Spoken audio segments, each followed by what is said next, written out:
Assalamualaikum Ibu. Waalaikumsalam.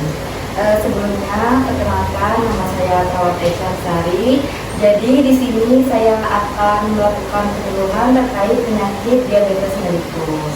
Sebelumnya Ibu tahu nggak penyakit diabetes mellitus itu apa? Baik. Jadi penyakit diabetes mellitus itu adalah suatu kondisi yang ditandai dengan ketidakmampuan tubuh dalam mengatur kadar glukosa dalam darah. Ibu tahu nggak, sekarang Indonesia ini sudah menempati peringkat kelima nih sebagai penderita diabetes mellitus terbesar di dunia dengan angka prevalensi 10,6% dengan total penderita sebanyak 146,1 juta jiwa pada tahun 2021. Baik, Ibu sebelumnya tahu nggak kapan kira-kira seseorang itu mengalami diabetes mellitus? Ya, baik, saya akan menjelaskan. Berikut 4 macam pengukuran gula darah yang perlu Ibu ketahui. Jadi yang pertama itu ada GDP, gula darah puasa. Dilakukan ketika seseorang tidak makan selama 10 hingga 12 jam. Nah, seseorang dinyatakan diabetes bila gula darahnya lebih dari 126 mg per desiliter. Lalu yang kedua, pengukuran toleransi glukosa. Yang ini dilakukan ketika 2 jam setelah makan atau minum air gula. Seseorang dinyatakan diabetes apabila kadar gulanya lebih dari 200 mg per desiliter. Nah, lalu yang ketiga ada pengukuran gula darah sewaktu. Hal ini bisa dilakukan kapan saja tanpa ada perlakuan khusus atau puasa terlebih dahulu. Pasiennya dinyatakan diabetes apabila kadar gulanya lebih dari 200 mg per desiliter.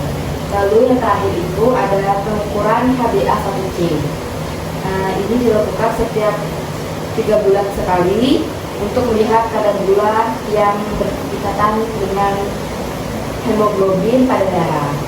Nah, kalau HbA1c ini seseorang dinyatakan diabetes apabila HbA1c-nya lebih dari 6,5%. Nah, Ibu, sebagian besar kasus diabetes itu disebabkan oleh pola hidup tidak sehat dan gangguan organ.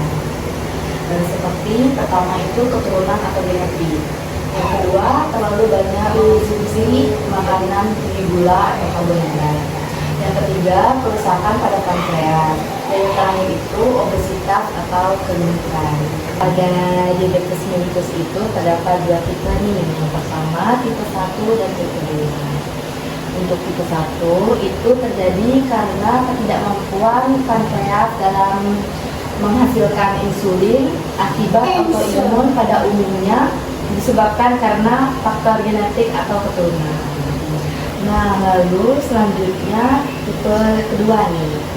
Nah, untuk tipe kedua terjadi karena penurunan produksi insulin akibat pola hidup yang tidak sehat. Nah, untuk sejauh ini kira-kira ada yang ingin Ibu tanyakan nggak terkait diabetes mellitus yang sekiranya pengen Ibu ketahui nih? Ya, Ibu menanyakan gejala awal seseorang bisa kena penyakit diabetes mellitus itu apa ya, Nak?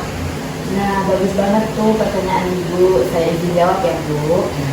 Dalam gejala diabetes itu ada beberapa hal nih. Yang pertama itu sering merasa haus. Nah, yang kedua sering buang air kecil. Dan yang ketiga adanya rasa lapar yang berlebihan. Untuk yang keempat itu biasanya sering kesemutan. Nah, biasanya ibu-ibu tuh kan kayak sering kesemutan tuh. Nah, itu hati-hati tuh Bu, takutnya itu adalah gejala awal dari diabetes mellitus. Nah, yang terakhir itu mudah merasa lelah. Nah, biasanya ibu-ibu juga kan kalau kerja gitu kan, kayak Ibu nih biasanya kerja di warung dari pagi ya Bu. Nah, sampai malam tuh itu pasti sering merasa lelah kan. Nah, kalau yang gejala-gejala seperti itu harus diwaspadai ya Bu, soalnya bisa jadi berkelanjutan menuju penyakit diabetes mellitus. Nah, itu tadi penjelasan dari gejala diabetes. Cara mencegah diabetes mellitus itu ada beberapa hal juga, seperti awal gejala diabetes mellitus tadi. Untuk pertama, kurangi asupan gula dan karbohidrat.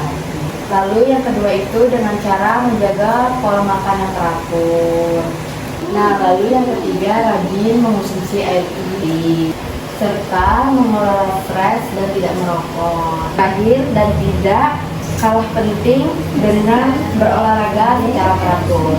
Olahraga itu nggak seharusnya setiap hari, bisa setiap saat. Kalau ibu punya waktu luang, itu juga bisa mencegah terjadinya penyakit diabetes mellitus. Nah, kita akhiri ya penyuluhan kita terkait penyakit diabetes mellitus. Setelah ibu mendengarkan dan mencernai, pasti ibu sudah mengerti nih terkait penyakit diabetes mellitus. Ibu juga bisa mengedukasi keluarga, teman, kerabat, tetangga. Jadi kita bisa mengurangi penyakit diabetes mellitus yang terjadi di Indonesia ini. Saya akhiri ya untuk penyuluhan pada hari ini. Assalamualaikum warahmatullahi wabarakatuh. Waalaikumsalam warahmatullahi wabarakatuh.